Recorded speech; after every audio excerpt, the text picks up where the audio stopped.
President Bl0w Tinubu has forwarded the names of 32 ambassadorial nominees to the Senate for confirmation. According to a statement by the Special Advisor to the President on Information and Strategy, Bayo Ononuga, on Saturday, the nominees include 17 non-career ambassadors and 15 career ambassadors who will be posted to countries and international organizations critical to Nigeria's foreign relations. However, the African Democratic Congress, ADC, has criticized Tinubu's latest ambassadorial appointments, describing the list as a settlement list of political IOUs. The party took particular exception to the nomination of Professor Mahmood Yakubu, the immediate past chairman of the Independent National Electoral Commission, INEC, saying his appointment, coming only 2 years after supervising the election that brought President Tinubu into office, would lend credence to the widespread allegation that the former INEC chief might not have been a neutral umpire in the 2023 election and could further undermine the credibility of INEC. In a statement signed by Malam Bolaji Abdullahi, National Publicity Secretary of the ADC, the party said at a time when INEC was still mired in a major credibility crisis, Yakubu's nomination for an ambassadorial position sent a dangerous message. In a related development, Human Rights Writers Association, HURIWA, has described as unfortunate and disgraceful the list of ambassadorial nominees recently sent to the National Assembly. The rights group said the duo of Femi Fani-Kayode and especially Mr. Reno Omokri were particularly compensated for always pouring insults on Peter Obi and for spreading total falsehoods or half-truths to attempt to undermine the integrity and credibility of Peter Obi. HURIWA singled out Mr. Reno Omokri, a man who was critical of the then presidential candidate Bl0w Tinubu, whom he called unprintable names, but capitulated when it was alleged that he was heavily financially induced to become his full-time praise singer and propagandist. Ambassadorial posters. Ambassadorial. Yeah, no, let me just leave security. That's straightforward. Anybody can discuss that. Let me talk about ambassadorial posting. Now, issues beyond the concerns that have been expressed by the public.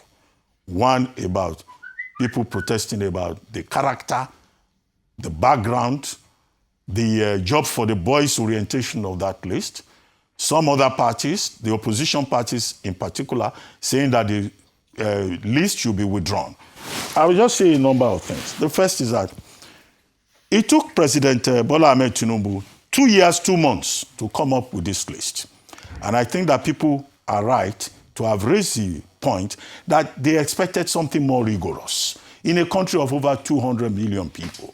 It cannot be the wife of this, the daughter of that, some other persons who have been lobbying to be given appointments. It shouldn't have been job for the boys.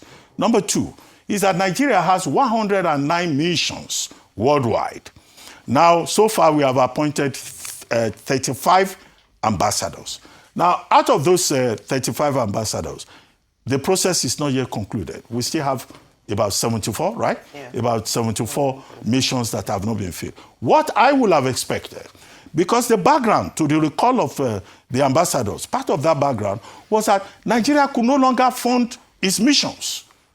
You have officers on diplomatic missions, they will put them in a 3-bedroom flat. They will be sharing 3-bedroom flat. It got to a point that many of them could no longer travel with their families.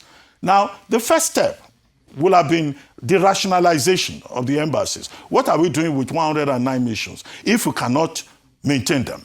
You could have, you could rationalize these things. We don't need to have ambassadors in every West African country. The man you send to Togo can cover Cameroon, can cover another country. Why must we have an ambassador in the Court of James, of St. James, have also in Northern Ireland, and also have somebody in Wales? One person can cover the whole of that area. One person can cover blocks of Europe, to save costs and to make sure that these ambassadors are not going to go there and then they will be asking for money all the time. The third point, when time comes, there will be more detailed analysis. But I think these fundamental, foundational issues are important. Is that these ambassadors that have been appointed, it's not automatic. Yeah. We may end up not even having ambassadors until towards the end of 2026. Because first, the screening by the Senate, then the application for the agreement with the host country. The host country has to accept you. So people are concerned about character. The host countries too will do their investigations. And many of these people may be rejected. In fact, we may not even send any of these 35 persons out, or some of them may not even get there until we are in election time. However, if President Tinubu wins second term, of course, maybe he will retain some of them. But the delay is also a source of concern. So we just hope that the Senate will do due diligence.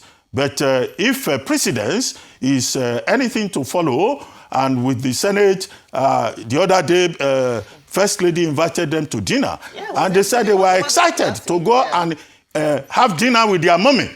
So if mommy's husband says, this is my list for ambassadors, I do not think that this Senate will disobey mommy's husband. All right. Okay, Dr. Abati, serious business.